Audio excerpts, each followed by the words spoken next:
जय माँ इंद्राक्षी, जय अम्बे। इंद्राक्षी धाम में दर्शकों आप सभी का हम हार्दिक स्वागत करते हैं।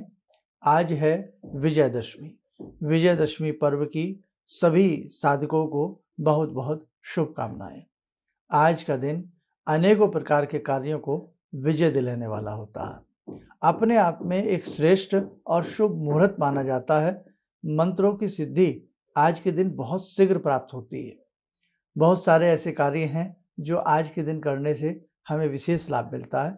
सारी चर्चा इस अंक में करेंगे। आइए पहले हम देखें आज का पंचांग। 24 अक्टूबर सन 2023, दिन मंगलवार, संवत 2080, आश्विन मास शुक्ल पक्ष, तिथि आज दशमी है और ये रावण का वध भगवान श्री राम ने आज के ही दिन किया था, इसलिए विजय प्राप्ति के रूप में इसको विजया दशमी भी कहते हैं। नक्षत्र धनिष्ठा, राहु काल 3 से 4:30, दिशा सूर्य उत्तर पूर्व दिशा। आज विजयदशमी में सबसे पहले तो जो आप अपने घर में जिन्होंने जयंती बोई है, यानी कि जो जवारी लगाई है, जौ लगाए हैं, उन जौ को चांदी के सिक्के से नीचे से सबको काट लें, भगवान श्री राम को अर्पण करें, भगवती देवी माता को अर्पण करें और जो नवमी तक रखते हैं तो दसवीं की प्रातःकाल भगवती का बहुत सुंदर से तरीके से पूजन करके, और बहुत लोग जो ऐसी मूर्तियां भी लाते हैं विसर्जन के हिसाब से, तो आज के दिन विसर्जन भी होता है। आज के दिन भगवती का जया और विजया के रूप में पूजन किया जाता है। भगवान श्री राम को भी देवी माँ ने ही आशीर्वाद दिया है और दिया था, उनको कहा था कि आपकी विजयश्री होगी।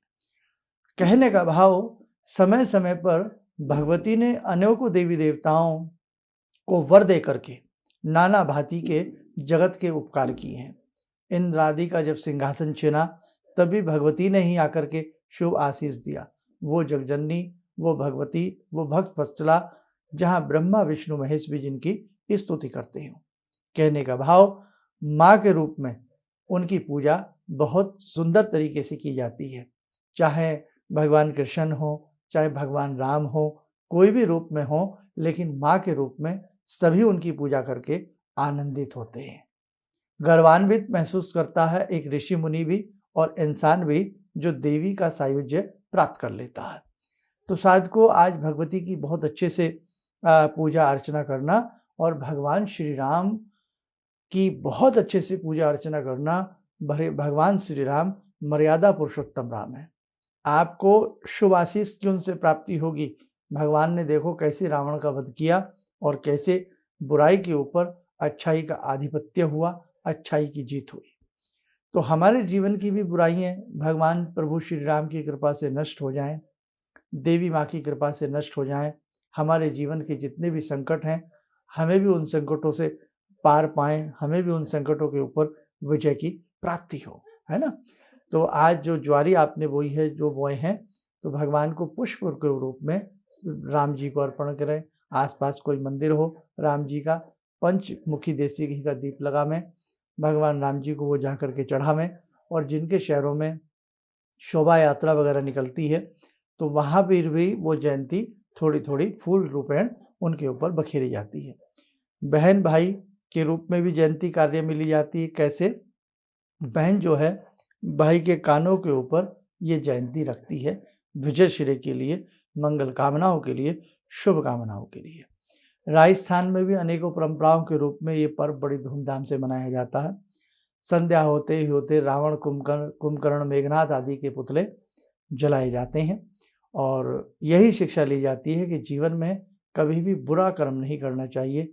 चाहे हम कितने ही विद्वान क्यों ना हो, लेकिन बुरा कर्म हमें ले डूबता है।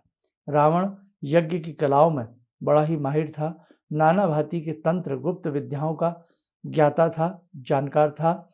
निशुंभ शुंभ किस प्रकार से बलशाली थे, लेकिन अंदर जो उनके कमियां थी उसके कारण सब कुछ नष्ट हुआ। रावण विद्वंता की बात आती है तो रावण की बात आती है। अखर्व सर्व मंगला कला कदम मंजरी रस प्रवाह माधुरी व्रजम बणा मधुरवतम। कितना अच्छा शिव तांडव लिखने वाले रावण, लेकिन जब अनीति पर चले तो उनकी सिद्धियां भी धरी रह गई। कहने का भाव कि अगर हमें कोई सिद्धि प्राप्त होती है, एक तो उसका प्रदर्शन नहीं करना चाहिए और एक इस सिद्धि को संसार के उपकारक रूप में हमें लगाना चाहिए। आज छोटी छोटी सी सिद्धियां प्राप्त करके लोग चमत्कार दिखाने पे लगे हुए हैं। ये सब चीज़ें शोभा नहीं देती। खैर, अब देखो, आज नीलकंठ पक्षी के दर्शन करना बड़ा शुभ माना जाता है। और जहाँ रावण को विधि विधान से अग्निसात किया जाता हो, विधि विधान से, कौतूहलवश नहीं, मेले के रूप में नहीं, जहाँ विधि विधान से ऐसा किया जाता हो, तो वहाँ उसकी एक खरपच्ची आज के दिन घर में लाई जाती है। अस्थि के रूप में वो माना जाता है, रावण की अस्थि है। खरपच्ची मतलब जो वो लकड़ियाँ उसमें लगी होती हैं, और वो साल भर के लिए घर में रखी जाती है। एक तरफ, कहीं भी एक तरफ रख दें उसको, तो आपके घर में कैसी भी प्रेत बाधा क्यों ना हो, भूत बाधा क्यों ना हो, नाना प्रकार के अमंगल कार्य होते हो, तो वो रुक जाते हैं। लेकिन ये खरपच्ची वहीं खिलाई जाती है जहाँ मंत्रों के माध्यम से रावण का अग्नि संस्कार किया जाता हो। ये आप ध्यान रखना, है ना, नहीं तो फिर मत लाना। अब दूसरी बात, नीलकंठ पक्षी बहुत अच्छा होता है आज के लिए दिन देखना। आज के दिन पक्षियों की सेवा करें, गौ माता को कुछ ना कुछ जाकर के जरूर खिलावें। और आज के दिन अपने जो भी आपने कभी कोई सावर मंत्र सिद्ध किया हो, आज के दिन पुनः उसकी पुनरावृत्ति कर लें। एक माला का यज्ञ, एक माला का जप कर लें, एक माला का यज्ञ कर लें, उससे बहुत अच्छा लाभ मिलता है। और बाकी हमने बताया ही था कि आप आज के दिन नवारण मंत्र की 3, 5 या 11 माला पढ़ लें, किसी भी समय जप लें, या एक समय बना लें, शाम के समय कर लें या दिन के समय कर लें। आज पूरा ही दिन शुभ मुहूर्त के रूप में है, और साथ में नवारण मंत्र से ही यज्ञ कर सकते हैं। और देवी अथर्व शीर्षम के 5 या 11 या 21 पाठ करिएगा, आपको बहुत अच्छा आनंद आएगा। जो साधक 24 मिनट की साधना कर रहे हैं, उन्हें तो आनंद आ ही रहा होगा, तो बस आप भी कुछ ऐड डाउन अपने साथ कर सकते हैं। जैसे आप 24 मिनट की साधना में हैं, तो आप निवारण मंत्र की माला बढ़ा सकते हैं, आज शाम को कर सकते हैं। देवी अथर्व शीर्षम आप साहब को 5 या 11 बार पढ़ सकते हैं, बहुत अच्छा लाभ मिलेगा। और जो आपको हमने निवारण मंत्र दिया है 5 बार पढ़ने के लिए, बड़े वाला, तो उस मंत्र की आज 5 आहुतियाँ या 11 आहुतियाँ भी आप घी से, आम की लकड़ी जला करके कपूर से या घी की 5 आहुतियाँ भी उस मंत्र में स्वाहा लगा कर दे सकते हैं, बड़ा अच्छा लाभ मिलेगा। कहने का भाव, आप किसी भी मंत्र को लंबे समय से पढ़ते आ रहे हैं या आ रही हैं, तो आज के दिन उसी मंत्र की एक माला का हवन करना बहुत अच्छा माना जाता है। आज के दिन जो आपकी ज्वारी है, जो आपने जौ बोए हैं, उसमें से बिल्कुल सफ़ेद दूधिया कोई भी एक निकल आए, तो उसको घर में एक तरफ धूप दीप दे करके रखना, लॉकर गल्ला तिजोरी में बड़ा शुभ माना जाता है। इसी के साथ बच्चों की पुस्तकों में वो ज्वारी रखना, हल्दी का तिलक लगाना, और अपने घर में अच्छे से आज का दशहरा का पूजन करना। बस ये ध्यान रखना। आज के दिन अखंड ज्योत भी आप लगा सकते हैं, जैसे नवरात्रों में आपने लगाई है, बहुत शुभ मानी जाती है। जौ जरूर अब बच्चों की पुस्तकों में रखिए, अपनी डायरी में रखिए, अपने जहाँ किसी ऐसी कोई एक डायरी सबकी होती है, कुछ ना कुछ नोट व्यक्ति करता ही है, उसमें रखिए। अपने गल्ला लॉकर तिजोरी में धूप दे करके जो ज्वारी है उसको थोड़ी थोड़ी चांदी के सिक्के से या किसी चीज़ से, जैसे चांदी के सिक्के से ऐसे हल्की सी हाथ से इशारा करोगे, मुलायम होती है, कटती चली जाती है, तो उसको रखना, जयंती को रखना शुभ माना जाता है। इसी जयंती के आधार पर पुराने लोग देखा करते थे, आज भी जिन्हें नॉलेज है कि हमारी जयंती इस बार बड़ी अच्छी हुई है, हमारी फसल अच्छी होगी, हमारे कार्य अच्छे होंगे, हमारे घर में मंगल कार्य होंगे, तो ये सारी चीज़ें। तो बस साधकों, जितना आपसे अच्छे से बने करने का प्रयास करना। सुबह दिन में समय न लगे, शाम के समय जयंती, पंचमुखी देसी घी का दीपक, फल फूल लेकर के मंदिर जाना, राम जी को जाकर के अर्पण करना, प्रार्थना करना। देवी माता का मंदिर भी हो, साथ में देवी की मूर्ति भी हो, तो पहले भगवती को अर्पण करना, और फिर साथ में ही भगवान श्री राम जी को भी अर्पण करना है। ठीक है, दोनों की आज के दिन पूजा करना बहुत अच्छी मानी जाती है। समय चला ध्यान साधना का, आइए जुड़ते हैं भगवान श्री राम से।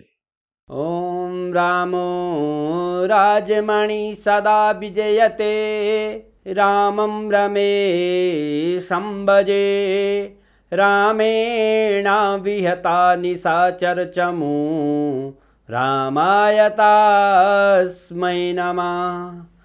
रामानास्ति परायणं परतरं, रामस्य दासोऽम्यहम्।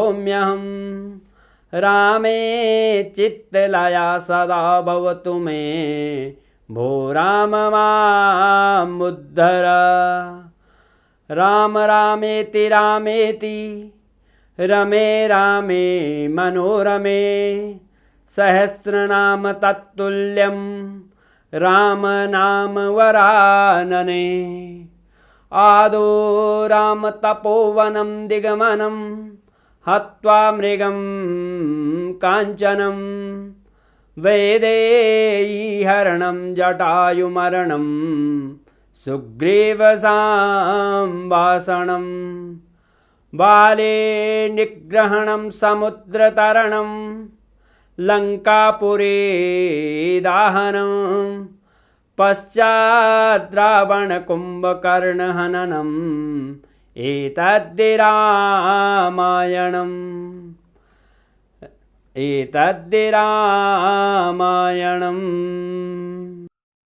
कवच बना लें, ध्यान करें, राम जी का शुभ आशीष हम सबके ऊपर बरस रहा है।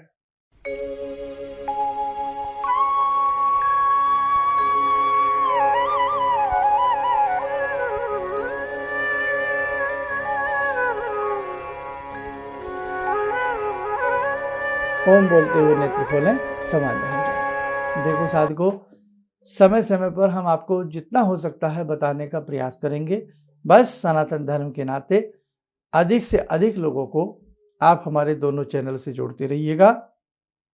और जो भी हम आपको इसमें पूजा पाठ की बात बताते हैं वो बहुत सोच समझ करके, मंथन करके, या जो हमने स्वयं करते हैं वो हम आपको बताते हैं। ठीक है?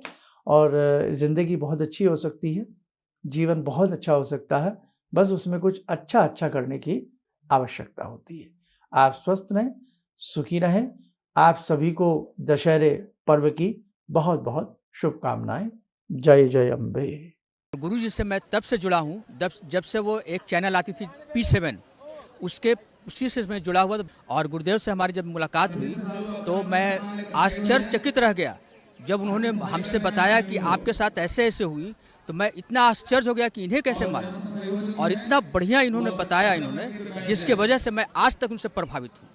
और इनका बताने का शैली वगैरह इतनी बढ़िया है जो हम अपने क्लास के टीचर से भी उतना बढ़िया नहीं समझ पाते थे। ये हमें बहुत पसंद आई। और दूसरी बात कि इनके साथ जितने भी मैं जुड़ा, जब से जुड़ा रहा, जो भी समस्या आई, मैं बहुत ही अच्छा तरह से मेरे सॉल्व होते चले गए। और आज तक मैं उनके आशीर्वाद से मैं बहुत सुखी हूँ। किसी भी समस्या के समाधान के लिए मिले प्रसिद्ध हस्तरेखा एवं वास्तु विशेषज्ञ प्रोफेसर धर्मेंद्र शर्मा जी से। नोट: शिविर में भाग लेने हेतु एवं व्यक्तिगत रूप से मिलने के लिए कॉल करने का समय सुबह 10 बजे से शाम 6 बजे तक। हमारे विभिन्न ज्ञानवर्धक कार्यक्रम देखने के लिए आप हमें अभी सब्सक्राइब करें, बेल आइकन को प्रेस करें ताकि आप देख सकें हमारा कार्यक्रम सबसे पहले। और अधिक जानकारी के लिए फेसबुक पेज को लाइक करना न भूलें।